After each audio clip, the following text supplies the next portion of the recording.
Le club photo Val-de-Sèvres de Cugand nous présente sa nouvelle exposition Salle du Mingo à Cugand, sur le thème du reflet. Un invité d'honneur cette année, le photographe professionnel Claude Génino-Caspari. Reporter photographe tout d'abord spécialisé dans le sport et le spectacle, il fut ensuite photographe d'artistes, des plus grands, dont Chagall, Miro, Aragon, Picasso et bien d'autres. Pour ensuite s'intéresser à la photographie d'architecture, marine et du monde ferroviaire. Il a travaillé pour le cinéma et la télévision et il est chevalier des arts et des lettres. Ses œuvres sont exposées avec ceux du club photo.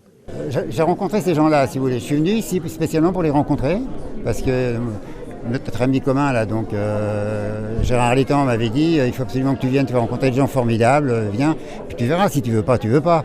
Donc je suis venu une première fois, j'ai rencontré 3 membres du club avec qui on a discuté, et puis bon, ça s'est bien passé. Je suis tombé sur des gens, mais alors vraiment, et d'un seul coup, je suis rentré dans la famille. Pour moi, je suis rentré dans leur famille. Hein. Et quand on m'a dit, bon ben voilà, l'exposition c'est à tel moment, comment on fait, moi je suis à votre disposition. Donc j'ai tout organisé pour être là et être avec eux. Et là, je suis vraiment heureux ce soir parce que je ne m'attendais pas à voir un tel monde comme ça. Parce que moi, je jouais dans différents photoclubs dans la région parisienne. Les gens s'en foutent maintenant.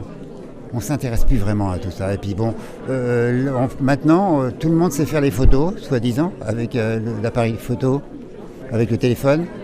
Et moi, dans les expositions que je fais à Paris, je fais des grands formats, je fais des 80-120 et 60-80. Et moi, j'ai souvent des réflexions de jeunes qui viennent aux expositions. Et moi, je me balade comme ça, comme si j'étais un touriste. Hein. Et j'écoute les conversations et souvent, je dis, ouais, tu parles le mec, alors j'étais derrière des jeunes comme ça, tu parles le mec, c'est Photoshop, regarde, tout ça s'est retrouvé, il a tout retravaillé et tout et tout. Alors moi, j'écoute une première fois, on va à la deuxième ou troisième photo, puis je dis, ça vous plaît ça? Ouais, qu'est-ce que vous avez reproché à ces photos-là? Bon, c'est du Photoshop, hein, on sait tous faire. Ben, j'ai écouté, je suis désolé, mais c'est pas du Photoshop. Comment c'est pas du Photoshop? Je dis non, c'est moi l'artiste. D'un seul coup, ils savent plus très bien quoi dire. Alors bon, on engage quand même la discussion, mais ça les intéresse pas. Ça les intéresse pas parce qu'ils ont vraiment l'impression qu'ils vont faire la même chose. Bon, tout le monde peut faire ça, mais bon, il faut d'abord, avant d'y arriver, il faut travailler.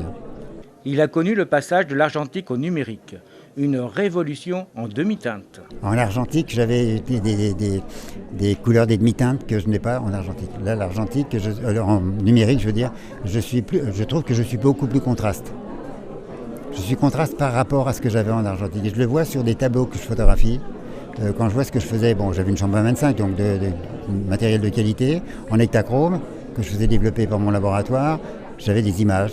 Quand je voulais agrandir l'image, j'avais des choses, des demi-teintes qui apparaissaient, qui n'apparaissent pas là, qui deviennent un peu contrastes et un peu durs. Alors quand j'apprends qu'aux États-Unis on revient à l'argentique, je me dis mais quand est-ce qu'on revient à l'argentique ici, mais qu'on ne nous donne pas des prix exorbitants pour pouvoir s'acheter du matériel, pour pouvoir faire ces développements, je voudrais bien que ce soit demain, vous voyez. Autre chose, moi, qui m'a beaucoup surpris au niveau des photographes actuels, professionnels notamment, c'est qu'ils prennent la photo comme vous le faisiez dans le temps, mais maintenant ils recadrent toujours par Photoshop. Et ils retravaillent toujours avec Photoshop. Est-ce qu'à votre avis, c'est l'esprit d'un photographe? Non. Pour moi, non. Alors bon, pour moi, c'est peut-être faussé parce que si vous voulez, moi, j'ai toujours appris à cadrer mes photos quand je faisais des photos avec ma 25 ou ma 4,5 inch, donc en grand format. Je cadrais au maximum, toujours. Quand je faisais un tableau, quand je faisais une sculpture, je ne laissais pas de l'air autour. Je faisais vraiment ce qu'il fallait, juste pour que la photo ressorte bien.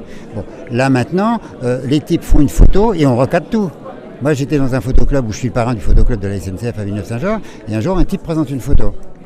Et puis, on me demande mon avis. Bon, on projette plusieurs photos et on projette cette photo. Et il me demande mon avis, il me dit qu'est-ce que tu penses de ça? Je dis, elle est bizarre ta photo là. Je dis, ah bon, qu'est-ce qu'elle a de bizarre? Je dis, écoute, elle est recadrée cette photo. Il me dit oui. Il me dit, comment tu le vois? Je dis, pour moi, j'ai l'impression que c'est une photo recadrée. Il me dit, oui, effectivement, j'ai recadré. Je dis, pourquoi? Il me dit, ça me paraissait mieux comme ça. Je dis, mais pourquoi tu l'as faite au départ? Parce qu'au départ, ça me plaisait bien. Je dis, alors maintenant, tu l'as dans ta tête l'image? Il me dit, oui. Rajoute ce que tu as à droite et rajoute ce que tu as à gauche. Et là, il me dit, oui. Ah oui, tu as raison. Alors je dis, qu'est-ce que tu aurais dû faire? Elle m'a dit, je comprends que j'aurais dû me rapprocher du sujet. Tout simplement. Mais c'est pas compliqué, mais ce qu'il y a, c'est bon. C'est vrai que je suis un professionnel, je fais ça depuis très longtemps, maintenant vous savez l'âge que j'ai. Donc je trouve que c'est bien qu'on puisse aider des gens comme ça. Et maintenant, ce garçon, je le vois de temps en temps, parce que je vais de temps en temps au photoclub pour voir comment les choses se passent, aussi pour donner quelques conseils, et il me dit, Claude, je recadre plus maintenant. Et ça, c'est magnifique. Ça, je suis vraiment content. Et ce monsieur, il a 60 ans. Oui, c'est... Les jeunes, c'est plus difficile. Ils ont l'impression qu'ils connaissent tout, donc...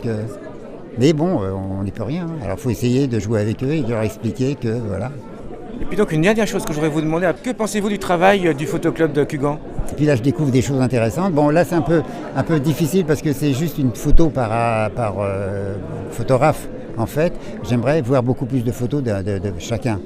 Mais je pense que je vais revenir ici ne serait-ce que pour le plaisir d'être avec eux, pas spécialement pour faire des photos, mais pour le plaisir de voir les différents travaux de chacun. Ils sont prometteurs leurs travaux? Il y en a certains, oui. Il y en a d'autres qui me gênent un petit peu, mais c'est normal. Bon, ils sont amateurs, hein, donc ils n'ont pas toujours la notion. Ils n'ont peut-être pas eu aussi les contacts et les conseils nécessaires pour faire ce genre de choses. Mais il y a de l'avenir. L'exposition est visible salle du Mingo à Cugan, les week-ends et jours fériés de 10h à 12h et de 15h à 19h. Et en semaine de 15h à 19h du 14 au 22 mai.